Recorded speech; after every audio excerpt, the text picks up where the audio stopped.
Esse é o Ancapso e nós vamos falar agora sobre o Mauro Vieira, que indicou que o governo Lula vai meio que soltar a mão do Alexandre de Moraes, cara. Olha só, Brasil deve ignorar a sanção de Trump a Moraes, diz Mauro Vieira. Ele fala aqui, ó, o que a gente vai fazer? Não tem o que fazer, pô. Aqui, ó. O que o Brasil poderia fazer? Virar a cara, dizer que tá zangado, né? Bom, ele tá chegando à conclusão que eu falei para você, né? O que o Brasil vai invadir os Estados Unidos? Vai mandar a Força Aérea Brasileira invadir os Estados Unidos? Não tem o que fazer, meu amigo. Se fizer sanção ao Moraes, o Moraes vai ser sancionado no final das contas, né? Agora, eu tenho certeza que o Moraes não gostou dessa posição do governo Lula. Por outro lado, a gente tem que lembrar que o Alexandre de Moraes cancelou o IOF do governo Lula. E aí que eu quero conversar com vocês sobre isso. Eu já falei para vocês que eu acho que foi um absurdo a decisão do Alexandre de Moraes, que tinha que ter dado razão ao Congresso. Eu acho que não vai ter conciliação nesse caso aqui. Eu vou até fazer um outro vídeo sobre essa questão da conciliação, porque nem está previsto isso legalmente, tá? Não tem esse papo de conciliação de poderes, o que o STF virou o poder moderador agora. Esse pessoal está subindo a cabeça deles essa ideia mesmo, né? Gente, não existe poder moderador, não pode existir, isso é uma ideia de jirico, que só o Dom Pedro I que teve essa ideia de jirico, nunca deveria ter tido essa coisa. Enfim, mas parece que o governo está chateado com o Alexandre de Moraes, porque o governo esperava que o Alexandre de Moraes suspendesse o projeto da Câmara, mas mantivesse o projeto do governo, ou seja, que continuasse o IOF, né? Como o Moraes barrou dos dois lados, o que está acontecendo aqui talvez seja justamente o Lula soltando a mão do Alexandre de Moraes. Eu torço que seja, cara, eu torço que seja. Porque por mais que eu não goste do Alexandre de Moraes, ele brigado com o Lula é muito melhor no final das contas, né? No final das contas, se o Lula e o Alexandre de Moraes soltarem a mão um do outro, meu amigo, esse governo Lula afunda. E o STF afunda também. Essa notícia foi sugerida por Flavinho do Pneu, representante do Xvideos no Brasil, e várias outras pessoas. Obrigado aí ao pessoal que sugeriu notícias lá no nosso site, no visãolibertaria.com. E obrigado a você que está assistindo o nosso vídeo. Se você gosta do nosso conteúdo, por favor, deixe o seu like e se inscreva aqui no canal, né? Então, olha só que coisa impressionante. Isso foi hoje, aqui, dia 7/7, às 18h19, né? Na verdade, ontem, né? Mas, de qualquer forma, foi recente isso daqui. E o Mauro Vieira falou com todas as letras. O que o Brasil vai fazer? Não tem nada que fazer, pô. Se sancionarem o Alexandre de Moraes aqui, ó. O chanceler Mauro Vieira diz que não acredita em sanções dos Estados Unidos contra o ministro Alexandre de Moraes. Ainda assim, caso ocorra, o Brasil deve, segundo o ministro, virar as costas e seguir com a regulamentação das redes sociais e políticas internas. O que o Brasil poderia fazer? Virar a cara? Dizer que está zangado? Pois é, não fazer nada, né? Ou seja, parece que essa é a linha do governo Lula. Lembrando que a sanção Alexandre de Moraes ficou mais provável agora, depois do tweet do Trump, coisa e tal, da conversa do Trump lá. A gente não sabe quando vai acontecer, a gente não sabe o que vai acontecer. A Folha de São Paulo diz aqui, ó, que o Trump pode impor 4 sanções a Moraes diferentes, né? E, na verdade, é uma sanção só, é a Lei Magnitsky, tá? Porque ele fala aqui, ó, restrição de visto. Isso aqui já tá valendo, meu amigo. Isso aqui, se o Alexandre de Moraes pegar um avião e falar para os Estados Unidos, eu acho que ele não entra. Não sei, mas não sei se nem você vai tentar. Mas a restrição de visto, em tese, já está valendo. A ação judicial da empresa também já está valendo. O Trump já está com uma ação lá no Tribunal da Flórida. O Alexandre de Moraes já é réu na Justiça Americana, já responde a processo na Justiça Americana, pode ter condenações por lá. Então isso aqui também já está acontecendo, né? E projeto de lei no Congresso americano, o No Censors on Our Shores. A gente já falou sobre isso também, é um projeto de lei que está lá no Congresso americano, que visa proibir pessoas que fazem censura contra os Estados Unidos de entrarem nos Estados Unidos. De novo, é um projeto importante, porque está sendo feito pelo Congresso e coisa e tal, mas meio que o Marco Rubio já botou a restrição de visto já e meio que, não sei se vai fazer diferença não, né? Agora, o quarto ponto é o ponto real que todo mundo está aguardando que vai acontecer. Não sabemos quando vai acontecer, nem se vai acontecer totalmente, por quê? Aqui, ó, o secretário de Estado Marco Rubio declarou que há grande possibilidade do Trump aplicar sanções diretas contra Moraes usando a Lei Magnitsky, né? A Lei Magnitsky permite punições unilaterais por violações graves de direitos humanos, e essas ações incluem bloqueios de bens nos Estados Unidos e congelamento de contas, né? Inclusive de bancos brasileiros com operações por lá, e proibição de entrada no país. Então essa aqui é a sanção de verdade. A gente já explicou que essa sanção pode parecer uma besteira, talvez o Mauro Vieira esteja pensando assim, não, mas vai sancionar o Alexandre de Moraes e vai fazer o quê? Né? O Alexandre de Moraes já falou que não tem bens nos Estados Unidos. Lembrando que, né, talvez ele não tenha bens no nome deles, existe a possibilidade de ter bens no nome do escritório, no nome da esposa, no nome de filho, no nome de parente. É muito comum esse pessoal fazer esse tipo de coisa por lá, né? Não sei se é verdade. Vocês lembram que eu dei o furo aqui, ao vivo, aqui no meu canal, mostrando quando ele tirou o dinheiro lá dos Estados Unidos, o dinheiro que ele tinha, não sei se era muita coisa, mas tirou todo o dinheiro que ele tinha lá nos Estados Unidos, ele tirou porque ele já sabia que ia dar essa merda pra ele, né? Agora, pode ser que tenha bens em nome da esposa. A gente sabe que o Alexandre de Moraes, a esposa dele, tem um escritório de advocacia e, tipicamente, nesse tipo de relação, o dinheiro, o grosso do dinheiro, entra pelo escritório de advocacia. O salário dele mesmo, de ministro do STF, é uma merreca e não faz diferença, né?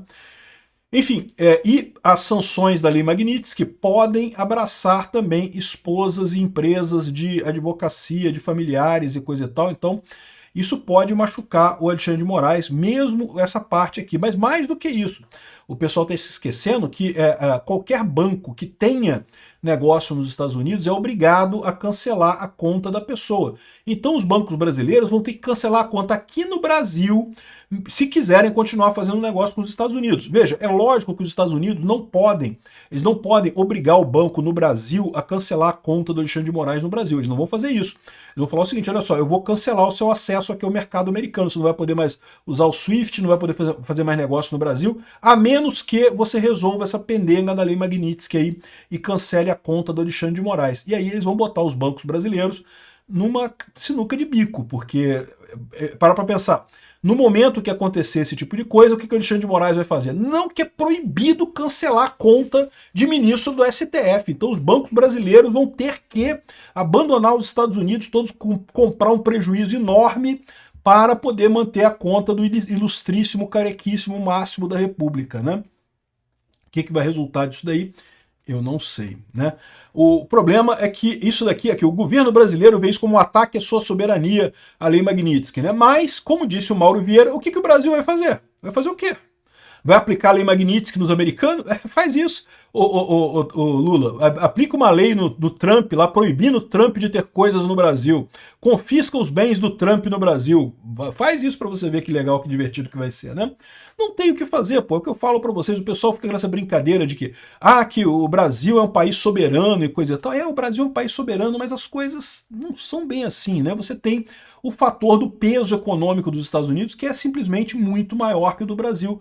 Não tem alternativa nesse caso. E mais do que isso, mais do que o peso econômico, é o fato dos Estados Unidos estar correto. Quando os Estados Unidos está tomando uma decisão errada, você pode ter questionamentos nisso daí. Mas não, os Estados Unidos estão tomando uma decisão correta. Qualquer pessoa normal que olhe para o processo do suposto, entre aspas, golpe do Alexandre de Moraes aqui no Brasil, percebe que não tem nada ali. Porque tinha uma minuta que chegou a ser discutida em 4 paredes, mas não foi assinada. Pô, e desde quando isso é golpe, caramba? Isso não é golpe em lugar nenhum do mundo, pô. Não existe isso de uma minuta ser discutida e isso virou um golpe. Não existe isso, pô. Então, é o ponto que eu falo para vocês, né? Quando o Alexandre de Moraes pediu a extradição do Alan dos Santos, o pessoal, não, porque tem que extraditar, porque o Alan dos Santos está dando um golpe no Brasil. O pessoal já está queimado, o Alexandre de Moraes já está queimado lá fora, não só nos Estados Unidos, mas também na Espanha. Porque na Espanha fizeram a mesma coisa, não porque o Oswaldo Eustáquio está dando um golpe no Brasil. Tá, como é que ele deu o golpe? Ele botou umas mensagens no tweet muito ruins, criticou um monte de gente no tweet. Ué, peraí, isso é liberdade de expressão, isso não é golpe. Golpe, você não dá golpe pelo Twitter, né? Mas na cabeça do Alexandre de Moraes, na cabeça da imprensa brasileira, da elite aristocrática socialista do Brasil, não, foi o golpe dado pelo Twitter, pelo Alan dos Santos e pelo Oswaldo Eustáquio. Ninguém comprou essa história, é o que eu falo para vocês. O problema maior dessa história aqui é que os Estados Unidos está correto, o Trump está correto, o Alexandre de Moraes e essa galerinha que está em torno dele aqui, que tem ojeriza ao Bolsonaro por algum motivo que eu não consigo entender, esse pessoal está errado, porque de fato não teve nenhuma tentativa de golpe por parte do Bolsonaro. Vão querer usar o 8 de janeiro para dizer que não, que 8 de janeiro, olha só, tentaram dar um golpe, coisa e tal. Isso já nos Estados Unidos já é questionado esse negócio, todo mundo já sabe que não teve nada lá também, mas mesmo que você considere que o 8 de janeiro teve alguma coisa, o Bolsonaro nem estava no Brasil, não fez nada, né? O 6 de janeiro lá nos Estados Unidos, o Trump ainda estava lá, o Trump deu um comício, fez um comício antes do pessoal fazer o ataque lá no Capitólio, né? E é verdade que o Trump pediu pro pessoal ir para casa, para sair de lá, para não ficar atacando o Capitólio, né, pediu para o pessoal ir embora.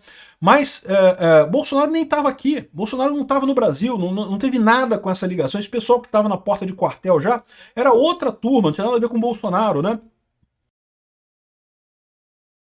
Enfim, essa é a situação. O grande problema que o Brasil teria nesse caso é que o pessoal percebe que os Estados Unidos está correto nessa história, né?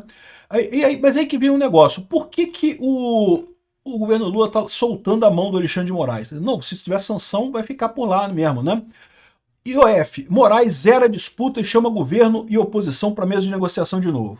Isso daqui, eu vi isso como um ataque à oposição, um ataque ao Congresso. E porque o Congresso tem o direito de identificar quando o governo extrapolou o limite legal, né? Como eu falei para vocês, está lá na Constituição brasileira, é um direito constitucional dado ao Congresso. O Congresso é quem diz quando o governo extrapolou o limite constitucional, não é o STF. O Alexandre de Moraes já está dizendo que não, porque o Congresso não pode atacar se for direito do presidente. Não, mas exatamente, a Constituição fala que o Congresso define se o presidente ultrapassou o limite do mandato legal, se o presidente foi além do que dizia a lei, né?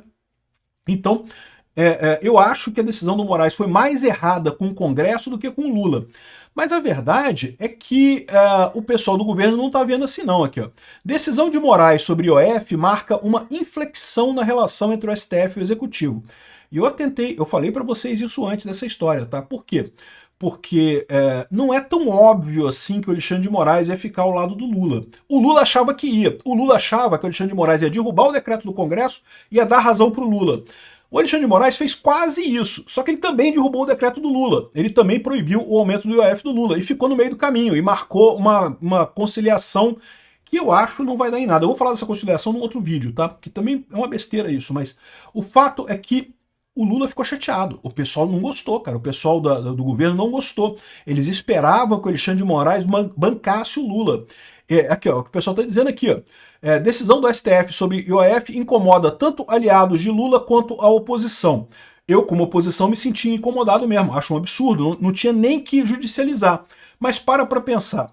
O Lula, quando judicializou porque achou que ia ganhar essa fácil. O Alexandre de Moraes vai falar, não, eu sou amigo, Lula é amigo, tamo junto, é a coligação PT-STF, vou dar o ganho pro Lula. E não foi isso que aconteceu. O Alexandre de Moraes ficou no meio do caminho. Né? Assim, não é o ideal, eu concordo, mas a verdade é que isso pro Lula ficou estranho também. E pode ter sido isso, essa briga do Lula com o Alexandre de Moraes, que motivou o pessoal falar que se tiver sanção contra o Alexandre de Moraes, o que o governo vai fazer, né? O Alexandre de Moraes não ajudou o Lula, por que o Lula vai ajudar o Alexandre de Moraes? Eu, se fosse o Alexandre de Moraes, não levava isso a sério, porque a verdade é que o Lula não pode fazer nada mesmo. Não tem nada que o governo Lula possa fazer com relação a isso.